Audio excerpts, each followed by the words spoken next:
Hello, my friend. Welcome back to the Mindset Check podcast. This is a podcast where we believe that as you take time for a mindset check, you have more power than you think you do.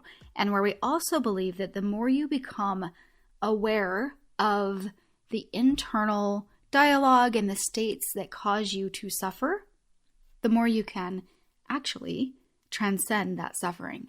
That's what we're going to get into today. I'm so excited. You guys, we actually have some fun guests coming up in the next little bit. So I want you to kind of keep your eyes peeled out for that.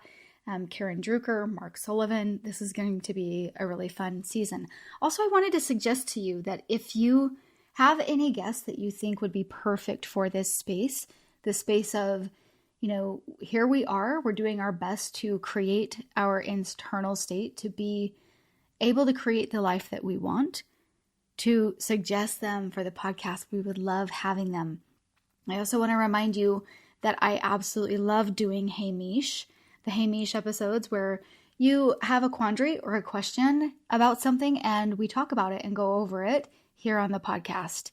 You can submit an idea for a podcast guest or a Hey Mesh by sending me a DM on Instagram at my friend Mesha, or you can send me an email, hello@myfriendmesha.com.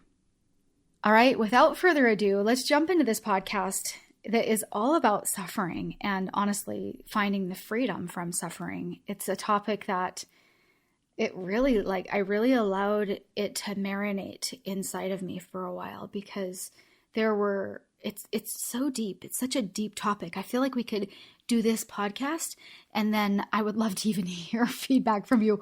I think we could do a whole series on suffering, but go ahead and have a listen, and I hope you love it.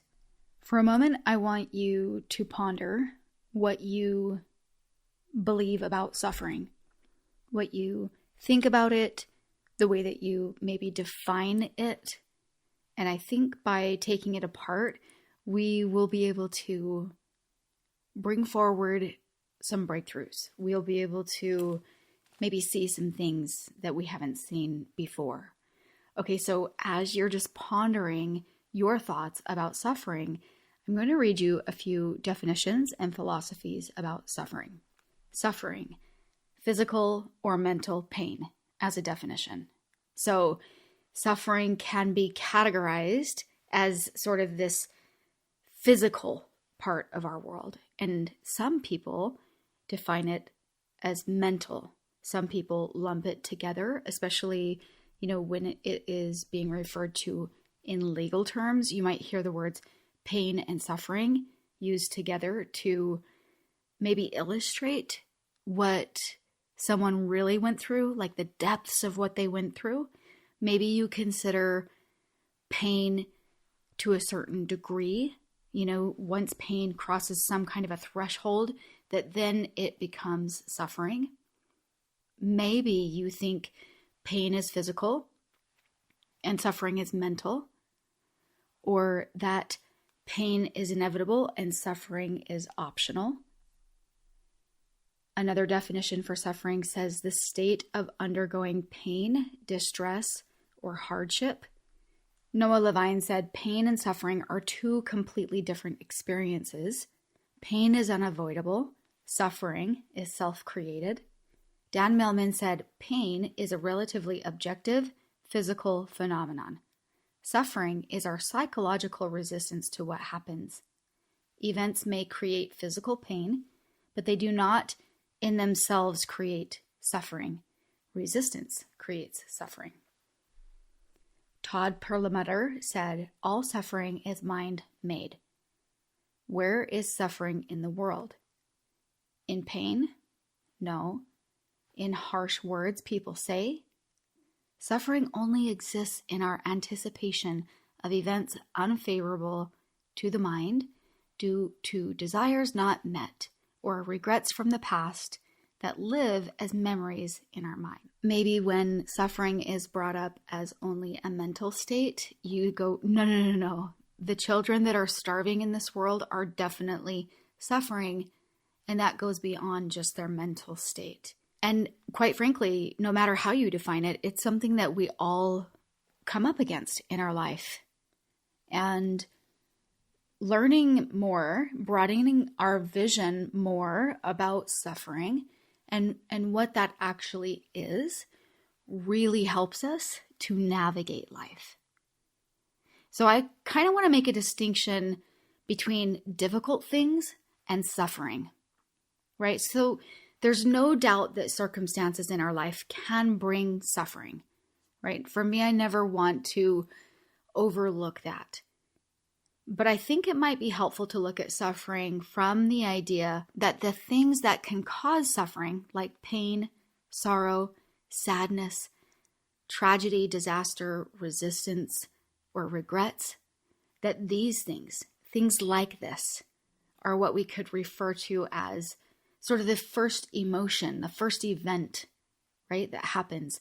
And then we could refer to suffering as a result of what happens inside of us as a response to the first emotion or that first event. It's the part that we have a choice in. We have a choice in allowing the first emotion to refine us and then moving past the suffering. I think there's a very delicate balance in allowing the suffering to live on, for it to be something that we get sort of ingrained in us, like, becoming the victim or having some kind of a definition, like life is hard and life sucks, and letting these things like stick to us, and that becomes the suffering that happens in our mind, or allowing the suffering to be present long enough to help us learn and transcend, right? To get better. So for a moment, let's talk about why suffering is good. Suffering really can be good. If you look back at your life, you can see things that allowed you to grow because you suffered. One of the big ways that suffering is good is that it can actually wake us up, because we get to a point where we say, I've had enough of this. And it is suffering that we've had enough of. We're tired of being in the situation that we're in, and we're going to do something about it. I love the quote by Joyce Meyer. She said, "Our past may explain why we're suffering, but we must not use it as an excuse to stay in bondage." So sort of that idea that it wakes us up and it causes us to then create a different reality because we don't like to live in a suffering state. Another reason that suffering is good is that it can open the doors of transcendence. It can open this dimension of depth within us that allows us to really discover who we are. There is a potential for us knowing ourselves on a deeper level that hides in suffering. Suffering can also crack us open or completely break down our ego, which is really a wonderful thing. It can really change and shape who we are for the better. Suffering can create us to be that person with more depth and compassion. Suffering can help us to choose a better life, a better way to live. The idea that we continue to get what we focus on, and it can teach us that the way we think changes how we handle the hard things that come up in life. There's a beautiful story called Salt and Water. This story says that a man came to an elderly Zen master and complained about his problems and sufferings in life. The old master listened to the man carefully and handed him a handful of salt. The man was confused. The man wondered if this magical salt would wash away all of the pain and suffering in his life. The master then instructed the man to put a handful of salt in a glass of water and drink it. The man did as the master asked. And he said, "How does it taste?" "Disgusting! This is not good at all," said the man as he spat out the salty water. The master chuckled at the man's reaction, and then he asked the young man to put the same amount of salt in a nearby lake. And the two walked to the lake, and the man swirled the salt into the lake, and the master instructed, "Now drink the water from the lake." The young man drank the water from the lake without any problem. "How does that taste?" asked the master. The man was thirsty and thoroughly enjoyed the cool water of the lake. "It's perfect. I can't taste any salt," the young man replied. The master then sat next to the troubled man, took his hands, and said, "The pain in life is like pure salt. It remains the same. But the amount we taste, or our suffering, depends on the container that we put it into. So when you are in pain, you can enlarge your sense. You can make your heart bigger with compassion and empathy. Stop being a glass and try being like a lake. Then the troubles in your life will not cause you much suffering." I love what we learn from this story. I hope that you can just for a moment take a deep breath and look for ways that you can enlarge your container to be more like a lake. And the more time that we spend drinking the water from the glass and perhaps chasing it with other things to replace the taste, the more it robs us of time to add more water and space to accommodate the salt. And so suffering really can help teach us how to deal with the hard. Maybe one person is given the handful of salt and it is bitter and horrible, and another person is given the same handful of salt and they deal with it fine because of what they choose to focus on, right? What we choose to add to our life and what we choose to engage in, right? If we're only engaging in the suffering and revisiting that and revisiting that and revisiting that, then it becomes difficult. Another way that suffering is really good for us is that if we let it shape us, if we grow through what we go through, then no suffering is wasted. In regards to religion, this is a big part of the message, at least that I receive in my religion. And I think there are many religions that are very similar with the way that they approach this. There's a couple of quotes from some of the leaders in my church, like Spencer W. Kemple. He said, "No pain that we suffer, no trial that we experience is wasted. It ministers to our education, to the development of such qualities as patience, faith, fortitude, and humility. All that we suffer and all that we endure, especially when we endure it patiently, builds up our characters, purifies our hearts, expands our souls, and makes us more tender and charitable, more worthy to be called children of God. And it is through sorrow and suffering, toil and tribulation that we gain the education that we come here to acquire, and which will make us more like our Father and Mother in heaven." Another quote by Orson F. Whitney says, "When we want counsel and comfort, we do not go to children, nor to those who know nothing about pleasure and self-gratification. We go to men and women of thought and sympathy, men and women who have suffered themselves and can give us the comfort we need. Is not this God's purpose in causing his children to suffer? He wants them to be more like himself. God has suffered far more than man ever did or ever will, and is therefore the great source of sympathy and consolation. There's always a blessing in sorrow and humiliation. They who escape these things are not the fortunate ones. Whom God loveth, he chasteneth. Flowers shed most of their perfume when they are crushed. Men and women have to suffer just so much in order to bring out the best that is in them." And then another quote from Kimball that says, "Is there not wisdom in his giving us trials that we might rise above them, responsibilities that we might achieve, work to harden our muscles, sorrows to try our souls? And I think it's so interesting that when we look at suffering from this side, that it can actually take us out of the mental side of suffering, that it can cause us to look at suffering with purpose and therefore redefine suffering. However, I think sometimes that this can be taken too far, and we begin to believe that we need to suffer to grow.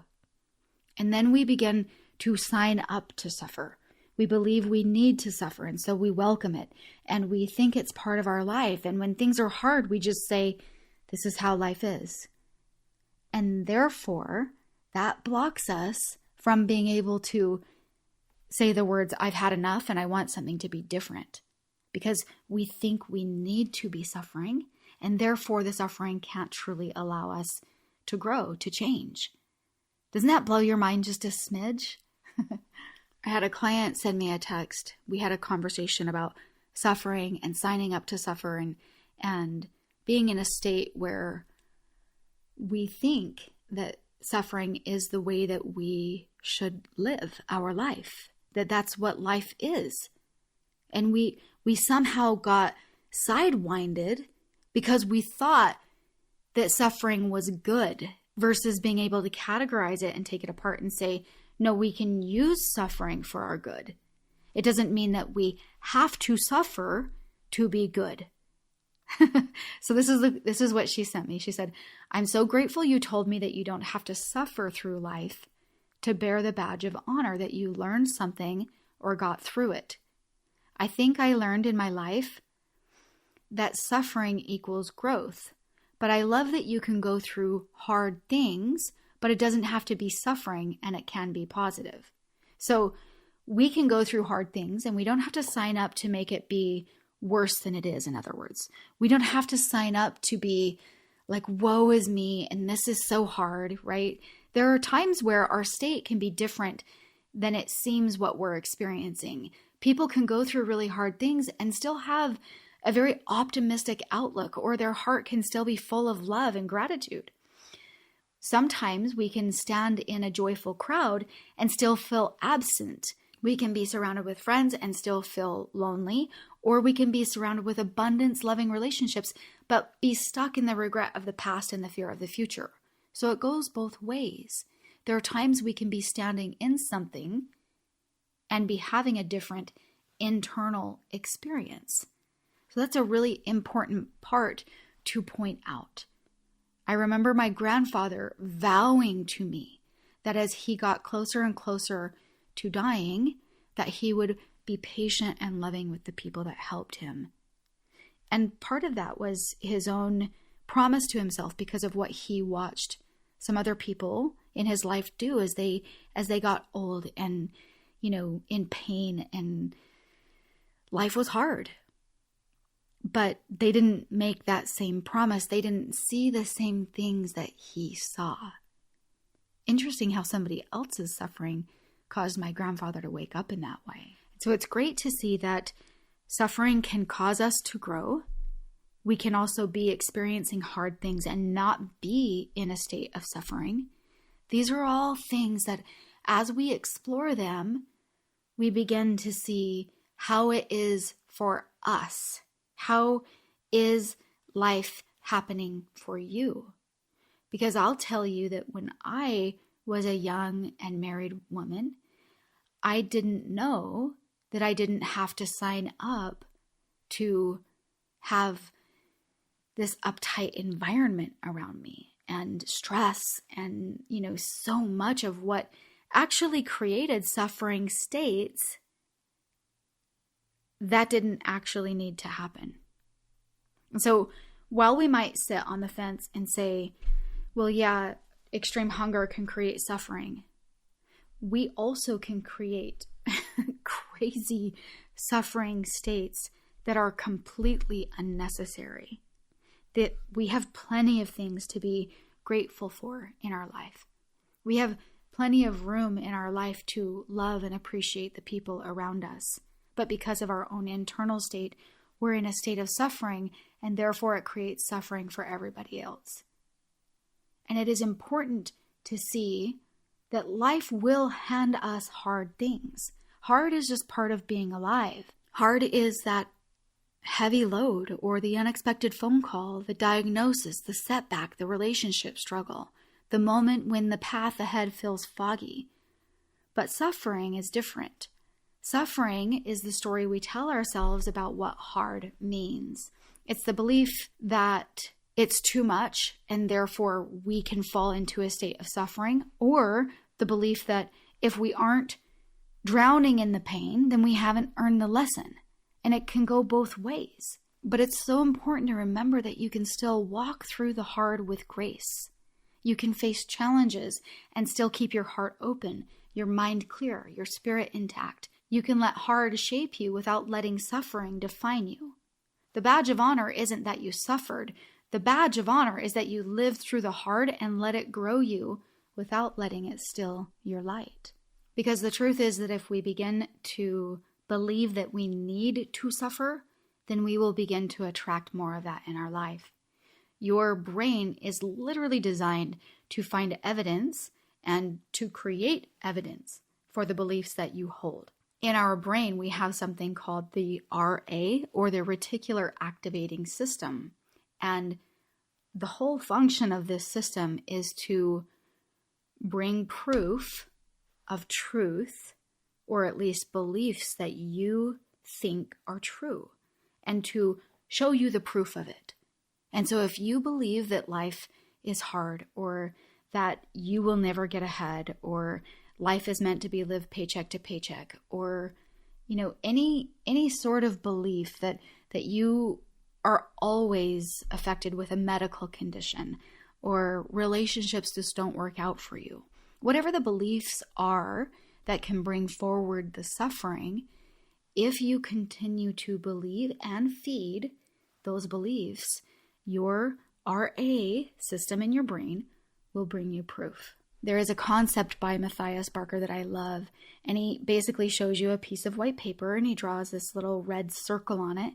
He shows the paper to you and he says, "What's the first color that comes to your mind when you look at this?" And of course, you're thinking, the red dot. And he goes, "But why? Why are you focused on the red dot? There is more white, so much more white than there is with this little red dot." We focus on the red dot because it sticks out. And sometimes we focus on the things that are hard in life because it sticks out. But there is so much more that we can choose to focus on. And if we can sort of do anything in our life to draw attention or a frame around the other things, and we begin to focus on those things, then we train our brain differently. For example, in the example that Matthias Barker was using, he was talking about using a gratitude journal so that we can allow ourselves to focus on the things that aren't sticking out, but that we, of course, want to be sticking out. So in the way of red dots sticking out, in the way of suffering being hard, or the things that cause suffering being hard, in that way we can train ourselves to suffer. Especially if we add the belief that we think we need to suffer to be refined, or that somehow suffering equals good. We can actually become addicted to suffering because the chemicals that are associated with suffering, like those high cortisol emotions, right? Those emotions that emit those really addictive chemicals in our body, that they are just that they're addictive. And our body tries to create and recreate and recreate and recreate those things. There's also the idea that we can receive attention from others by being in a suffering state. And so sometimes we would rather get attention than not get attention and have our life be good. And it's all a part of, figuring ourselves out, opening our eyes a little bit wider, and to be able to see what we haven't been able to see before, so that we can overcome suffering states, so that we can grow from them, but not get stuck in them. Whenever we refuse to acknowledge that there is pain, or when we ruminate in the pain, when we, begin to be defined by our pain, the suffering continues. It is literally like adding momentum to the ball that's rolling down the hill, right? It's literally like moving from making a snowball on a flat surface to go and make a snowball on a hill and just watch it roll down by itself without even any help from you. And when we begin to see that we suffer more in our mind than we do in reality, Seneca said, we suffer more often in imagination than in reality. We are in the habit of exaggerating, imagining, or anticipating sorrow. When we start to see this, then we can do something different. And then we become a little bit more like my client in saying, wow, I'm so glad I'm having the realizations that I don't need to be in suffering. That just because suffering can equal growth doesn't mean that I have to suffer to be good. There are a lot of ways to grow. There are many, many ways to grow. I love this fact about nature, and this is a little write-up that my friend Sherilyn Green shared. She said, buffaloes and cows live a little closer together in Colorado than they do in other parts of the world due to some unique topographical terrain. This same unique terrain over the Rocky Mountains brings storms from the west that roll toward the east. When cows sense a storm coming, they turn and run slowly because they aren't very fast, and sadly, they find themselves running in the storm for a long time. In other words, they're running the same direction as the storm and prolonging the storm. Buffaloes are different. Instead of running away from the storm, they turn and face it head on, minimizing miserable time in it, emerging from it much more quickly than a poor cow. So what am I learning from a cow? Be a buffalo. I'm trying to remember that when storms come, it's much better to face them head on, run toward them and not away from them. Running away is so much more miserable and cold. I love that analogy because suffering refines us, but only if we choose to grow through from what we go through.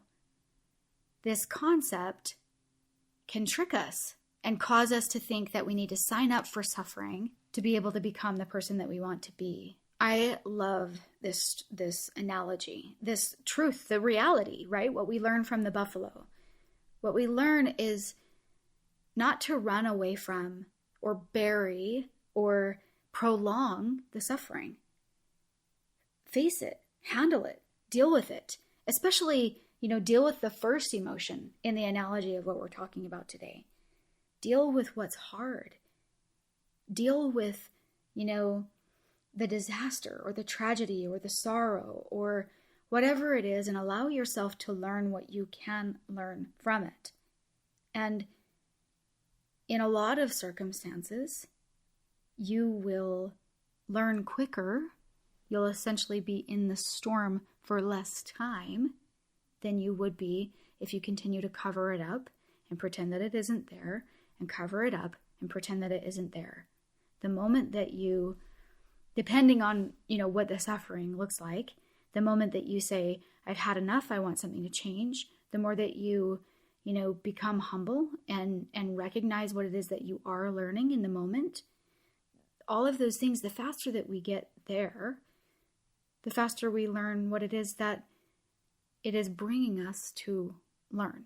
So I think it's really important to remember the distinction that suffering does refine us, yes. It can make us a better person, especially if we choose to do the growing, right? But we don't need to attract suffering so that we can be a good person. so that we can be the person that we want to be. We don't need to suffer to be refined. The truth is that anything that pushes us causes us to grow if we let it. We can look back at times in our life when we experience something that caused suffering and see growth and even humbling that may have caused us to let go of our ego or to meet God or to allow Him to work into our life more fully. And that is a good thing, but it doesn't mean we have to sign up for the suffering. So I want to dive into for a moment about the way out of suffering, because it is very true that people can become stuck in suffering. Honestly, like if you were to say that, I read a book that said that there was only 2 states that you could even exist in. One was happiness, one was suffering. And if you were to say, what do you live in? What do you live in most of the time? Do you walk around and literally feel the confetti bursting out of your soul? And like, this is amazing. Life is incredible. Because you can live that way. Or are you walking around most of the time with self-deprecating thoughts and sadness and awareness of what you don't have and whatever it is, that is suffering. That is literally suffering. So I think it's important to talk about the way out of suffering. So the first tip that I have is to become aware of it. Ask yourself, what is it that stills the beautiful states of calm and joy from your life? What is it that stills happiness and peace? What is it that stills you truly having a heart full of gratitude? Because the moment that you ask that, you'll become aware of what gets in the way of that. It is incredible when we become awake to the idea that we are the ones that are creating the suffering. And when we start to see this, we start to fully understand that the suffering we're living in is actually not necessary. The suffering then has the purpose to help you awaken to what isn't a necessary state of mind, to literally wake up and say, like we've said before, I've had enough of this. It is time to move on. So become aware of it so that you can move past it. The next idea or suggestion in coming out of suffering or having the way out of suffering is to witness it. Sri Prithiji talks about mud settles down to the bottom of a pool of water if we simply let it be. The wounds of our past do not heal when we ignore them or cover them up with empowering meanings. Our hearts heal when we become witnesses to our inner state. And this goes so well with the next one, which is to feel it. So you have witness it and feel it. So be a witness for the things that are hard and feel those things that are hard. Psychologists suggest that allowing a 90-second window for a physical emotion to process before letting it go is the key to avoiding prolonged suffering caused by self-talk and rumination. Right? So the feeling comes up and a lot of times we stuff it back down. And there, is so much research that points to just feel it. Let that sadness come up in you. Let that loneliness come up in you. Let that, regret come up in you and feel it. Allow yourself to feel the emotion, to cry, to really let it out. Liba Bray said, there is an ancient tribal proverb I once heard in India. It says that before we can see properly, we must first shed our tears to clear the way. So witness it and feel it. The next suggestion to find your way out of suffering is to accept it. This is a tip by Eckhart Tolle, who I literally adore. He can talk, and I drop right into presence, right into heart coherence by listening to him.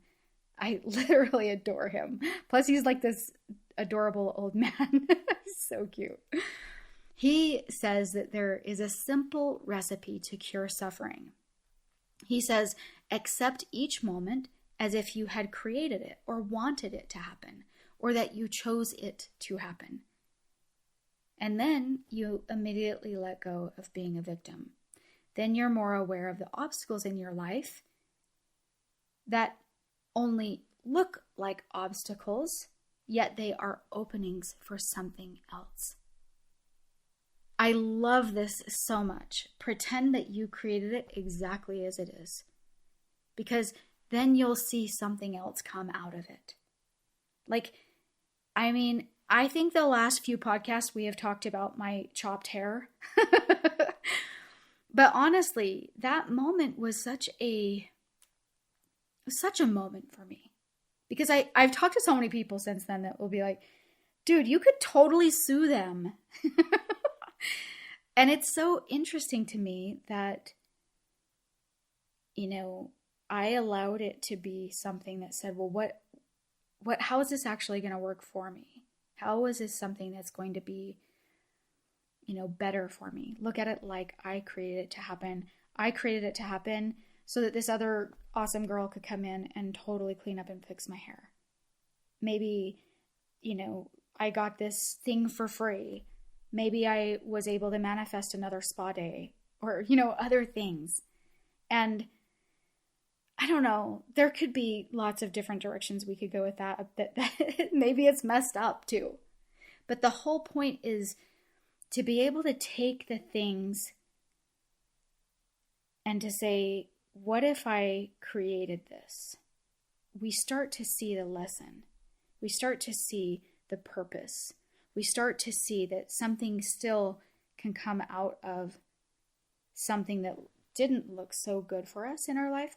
Something greater can come out of it. Everything has purpose in your life, and you're exactly where you should be, learning and growing in exactly the way that is for you right now. And that is a much more powerful place for you to live. And really, when we stop manifesting the suffering, we can manifest something else. So the moment that we stop signing up for, oh my gosh, what happened? What did you do? Where did you, once we stop letting go of the suffering or all of the drama and all of the stuff, all of a sudden we can put our energy into manifesting something bigger, something better. And so while I believe that suffering really can be a part of life, suffering can come from prolonged, hard things.